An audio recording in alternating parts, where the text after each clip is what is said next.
¿Qué tal? ¿Cómo están? En la segunda parte del curso está dedicada a analizar aspectos diversos de la realidad peruana actual.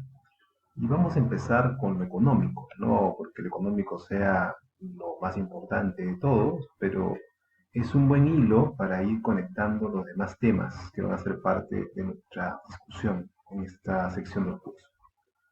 Eh, una cuestión de partida es algo que ya hemos visto en la primera parte de este curso, que es la importancia de las reformas que se hicieron en los años 90 en materia económica. Reformas que, como vimos, pues se han mantenido a lo largo del tiempo, durante todo el siglo XXI.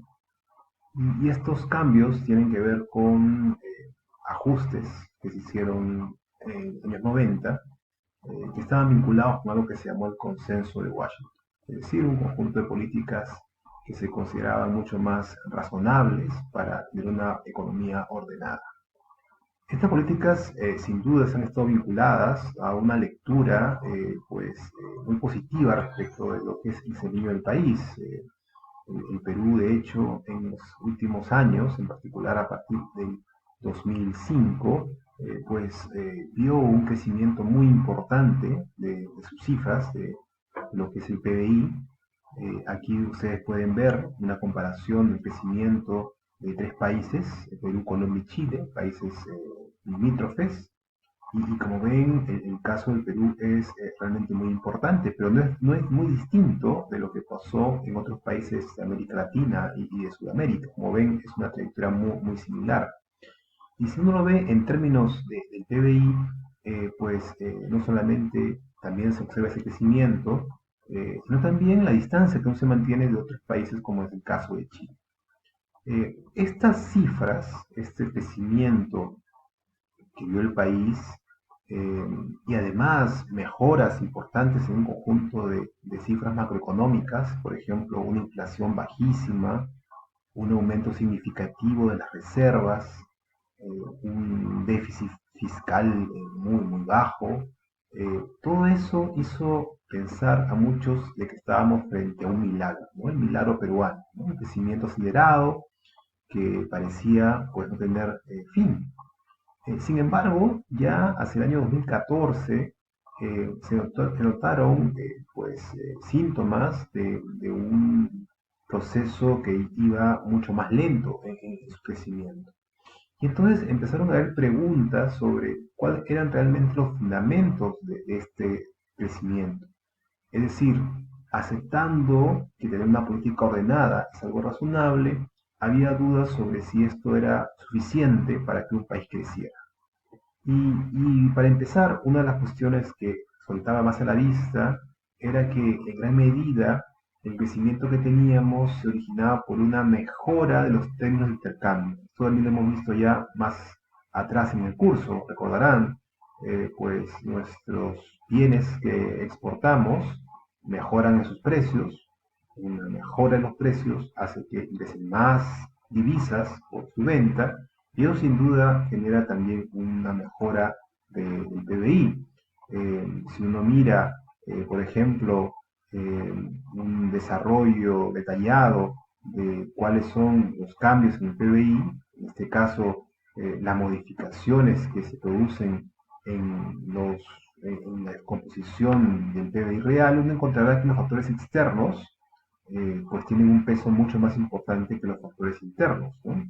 Y todas estas cuestiones pues muestran que en general pues la productividad del país pues no ha sido un elemento central en ese proceso de crecimiento. Es decir, y aquí sería bueno hacer una pequeña referencia al comité de productividad, es decir, eh, cuánto de el crecimiento de una economía depende de la mejora de la productividad de los trabajadores, ¿no? Y de todo la tecnología que se utiliza en el trabajo. Eh, Uno es más productivo si con una cantidad similar de recursos es capaz de producir, de generar una mayor cantidad de bienes y servicios. Entonces la productividad mejora porque una persona individualmente, por sus capacidades y los recursos que dispone, puede producir más en términos económicos. Y desde luego, si una persona puede producir más, también uno esperaría que reciba una remuneración mejor como consecuencia de ese trabajo que ha ganado en productividad. Entonces, si uno mira cómo es que la productividad ha cambiado en los países, uno encuentra que, por ejemplo, Corea del Sur, pues aumentó su productividad de una manera impresionante durante las últimas décadas, en un menor grado, pero también de una manera importante Chile, y sin embargo Perú, pues luce muy rezagado, ¿no? ¿Qué quiere decir en términos prácticos esto, no? Quiere decir que la productividad de sus trabajadores y de la tecnología que dispone, pues no ha cambiado mucho, no ha crecido mucho.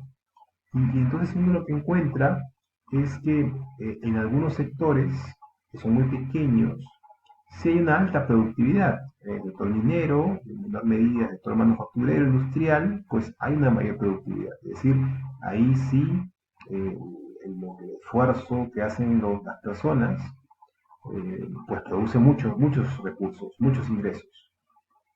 Pero hay un conjunto de actividades de muy baja productividad, es decir, el esfuerzo que se hace para conseguir que se produzca algo, pues es muy grande, pero lo que se obtiene como ingreso es muy pequeño. Entonces, claro, también eso origina que los ingresos o beneficios que se obtienen sean muy limitados. Y esto, pues, ocurre en áreas en donde hay una gran cantidad de personas trabajando. Es decir, nuestros trabajadores con mayor productividad son muy pocos, los trabajadores con gran productividad, ¿no? Son muy pocos, los que tienen poca productividad son muchísimos, ¿no? Y además sectores que están vinculados con la informalidad, que es un tema que vamos a ver más adelante. Y este mismo fenómeno lo podemos ver a nivel de departamentos que tienen productividad, departamentos que tienen menos productividad. Y claro, cuando uno va mirando dónde están estos departamentos menos productivos, ¿no? Encontrará que efectivamente están en un área, ¿no? Pues, casi como una suerte de pues, columna vertebral del país, ¿no? Y bueno, eso ha ido mejorando con el tiempo, pero todavía queda una amplia área, ¿no?, del país con niveles muy bajos de productividad. Entonces, nuestro crecimiento pues no va a poder despegar sin una mejora de esa productividad. Eh, y claro, el factor externo sigue siendo muy importante, ¿no? Nuestro crecimiento, por lo tanto, es vulnerable. Es muy vulnerable. Y a pesar del esfuerzo que ha tenido el país de aumentar su actividad pues a lo largo de tantos años, en todo el siglo XXI, pues lo que ha ocurrido con la pandemia nos está llevando a un proceso importantísimo de ese crecimiento. Y muchas de las condiciones que se alertaron en su momento respecto de la posibilidad de que este proceso de crecimiento pudiera ser interrumpido, pues se han agudizado con los efectos de la pandemia. Pero eso vamos a verlo sin duda con más detalle en las próximas sesiones. Por ahora, eso es todo en esta primera clase y nos vemos en la siguiente.